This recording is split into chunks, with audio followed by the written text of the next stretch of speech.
Hi y'all, I'm Mel. I'm a therapist and I experience a full range of emotions whenever I open this app.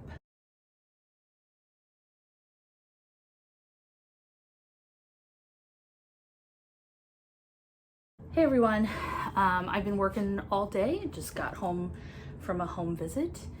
I have some notes here. I'm kind of like figuring out how to talk to you and have notes at the same time. I don't have those skills just yet.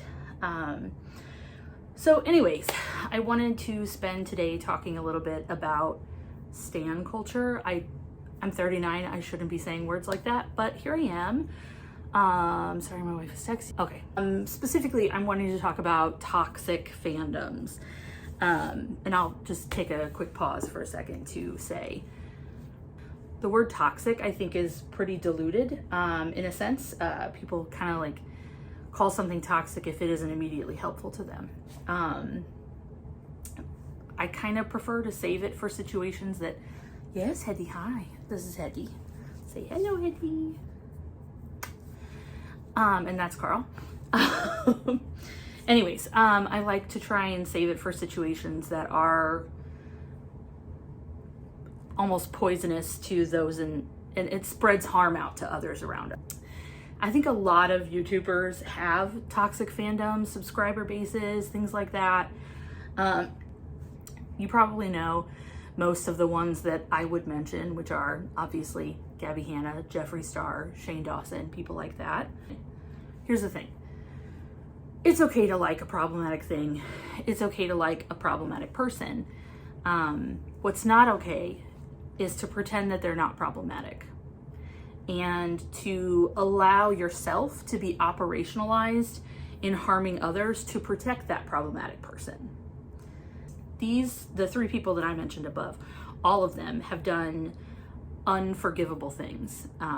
They have capitalized on their own cruelty to make money. They have victimized countless other people, including children. They have operationalized their fans, stans, whatever, I don't care what you want to be called, operationalize them to harm other YouTubers, which I think is particularly fucked up. I wanted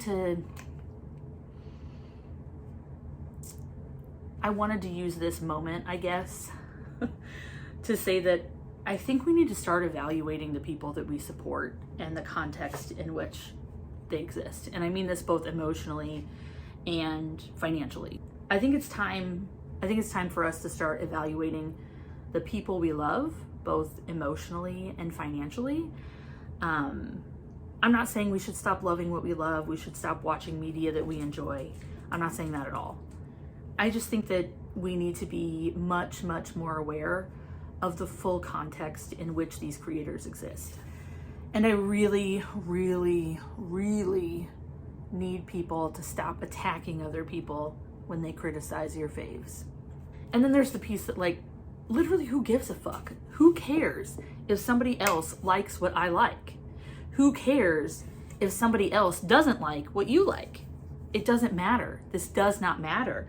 These people have clearly found their audiences. They don't need help from us. I mean, for Christ's sake, they're fucking millionaires. I don't even understand why we're caping for millionaires to begin with. Clearly, all of these people have found their audience. They don't need me. They don't even need you. They're fucking millionaires. Why are we caping for fucking millionaires? Please explain that to me. Are you a fucking millionaire? If so, congratulations, but also fuck you. If you're not a millionaire, get your shit together, buddy. This is the enemy. Stop protecting the enemy and start protecting the little guy. I did not expect this to turn into a capitalist rant, but it's a Thursday, so fuck it. Why not? What I'm saying is, like whatever you like. It's okay. Whatever media you enjoy, continue to enjoy it. We all have a short list of things that maybe aren't so good for the world that we like, like straws, cars, North America. Please stop pretending that there are no problems with the media that you enjoy. And stop doing shit for your faves that you would not have the courage to do face to face. Here's so many comments like, she deserves a platform. And you know what? No. Nobody deserves a platform. Nobody deserves access to the masses. It's not a fucking inalienable right. It's a job. And you don't deserve an audience. You get an audience by being likable and potentially being very, very lucky. And you keep that audience by continuing to be those things, right? When you lose that audience, it's usually because you've either become irrelevant / refuse to grow with your audience or change with your audience. You have had a dip in the quality of your content, or you've been found out. And when I say you've been found out, I mean it's been discovered that you're a giant fucking asshole. And yes, in this situation, I am talking about Gabbie Hanna. I also, if I'm being honest, I find it a little difficult to stomach. People are hurt by the criticism they receive online. Oh, sure they are. And I'm going to talk about that in a minute as well. But you could also just not be online. Like, you don't need to sit through what you consider to be, what does she call it? A hate train, I think. I can't remember, honestly. You don't have to sit through that. You can just not be online. I understand, yes, that's her job. I get it. But maybe, like a lot of people, they just got fired. Maybe that's what we're learning, is that this is how you get fired from your job as a YouTuber.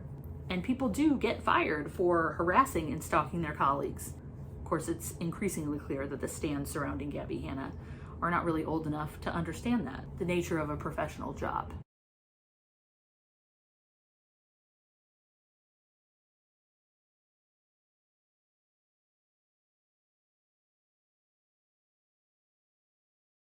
Here's the thing. The person above felt the need to insult my appearance, which honestly means nothing at all. It didn't stop me from finding work. It didn't stop me from finding my wife. I'm a happy human being. I'm sorry that someone that you consider to be so ugly is happy, and that makes you uncomfortable. It's not really my fucking problem, but like, you do you. I tend to be honest about my opinions, and I tend to be willing to say things like, yeah, it hurt my feelings. Not immensely, but enough. Enough that I noted it and felt the need to sit here today. I know also that hurting my feelings is what this person was hoping to do. And I know that many people would say me doing this, having this conversation with you all, is me telling this person that I'm, giving them, essentially me giving this person what they want most. I don't see it that way. I see it as I'm a human who was insulted and I was rightfully hurt by that insult. This other person, however, this person is a human who had a primary goal of hurting a stranger on the internet.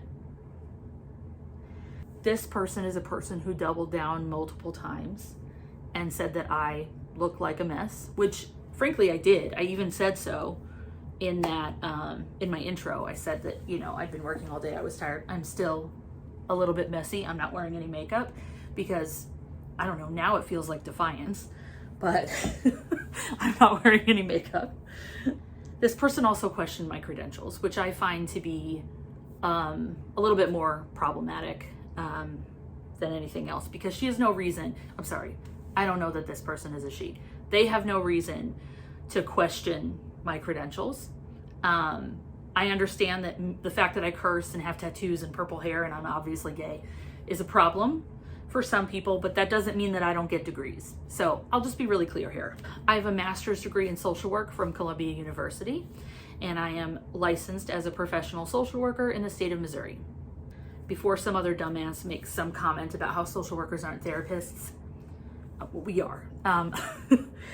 Therapy is not the only thing I do. There are a lot of professional degrees that allow people to be employed as a therapist.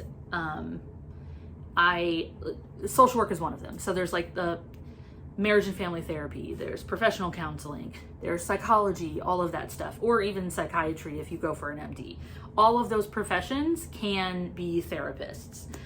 Social work is just one of them. I chose social work because, one, I wanted to do more than just therapy, and two, I believe that social work has the perspective that I think is most important, which is we call it a person and environment perspective. So we try to pay close attention, not just to what the person is experiencing internally, but what they are experiencing externally in their ecosystem and how that might affect them.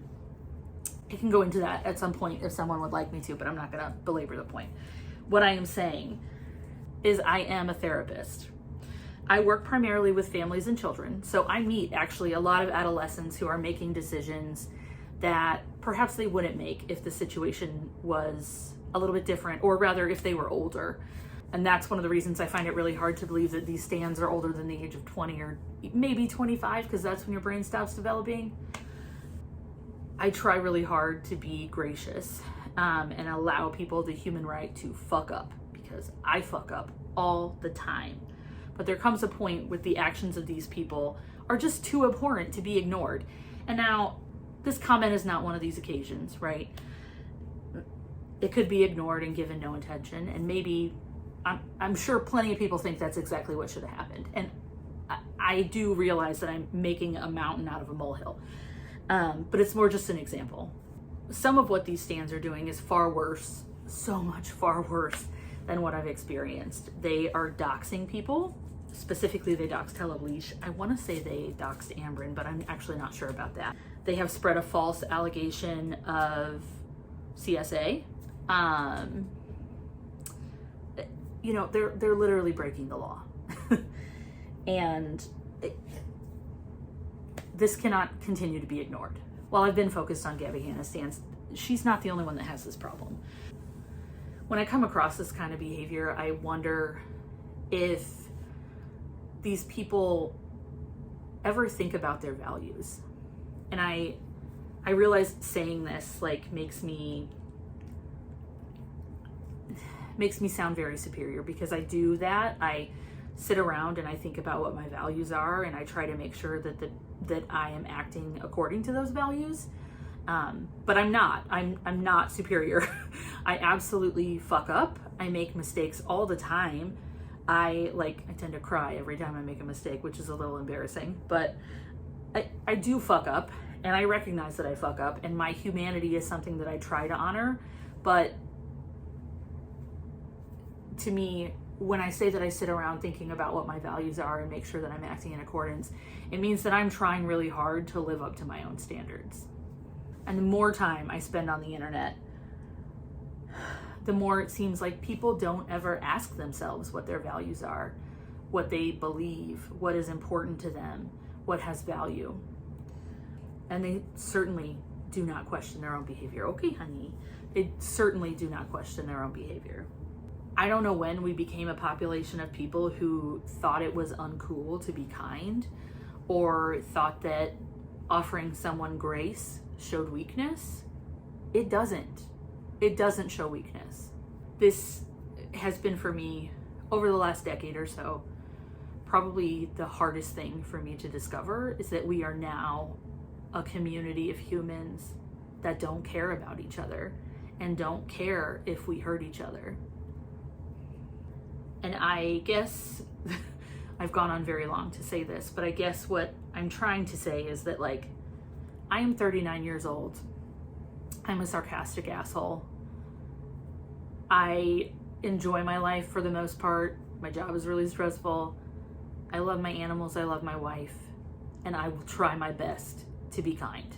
Even to this person in the comments. That is why I blocked out their name. That's why I blocked out their name. I guess my final thoughts on this. This is a bit of a rant, I guess. Sorry about that. I did not intend that. I know rants are not cool anymore, but they were when I was like the age of most people who are on this app. So I'm going to continue to do it, because also I can't shut the fuck up. But can we please try just a little bit to be kinder? And I know that someone might say that I could be kinder to Gabbie Hanna. I don't think I was unkind to Gabbie Hanna, if I'll be honest with you. I think we need to have a conversation about what is kindness, and protecting someone from the truth when that truth is something they need to develop as a human is not kind. Could I have delivered my message gentler? Sure, I probably could have. I don't know that I would change it though, because I feel angry about the things that she's done, and I feel angry enough that I feel like there's value in sharing that anger. There is value in sharing anger. I know that that's something people also try to encourage you to hide, especially if you're a woman. but there is value to healthy expression of every single emotion that you feel. And I just keep going on and on. I'm sorry. I'm going to end this by saying, please be kind to each other as much as you can. Please hold your faves accountable for the shit that they do, including me if I happen to be anyone's fave, though I'm probably not. Please subscribe.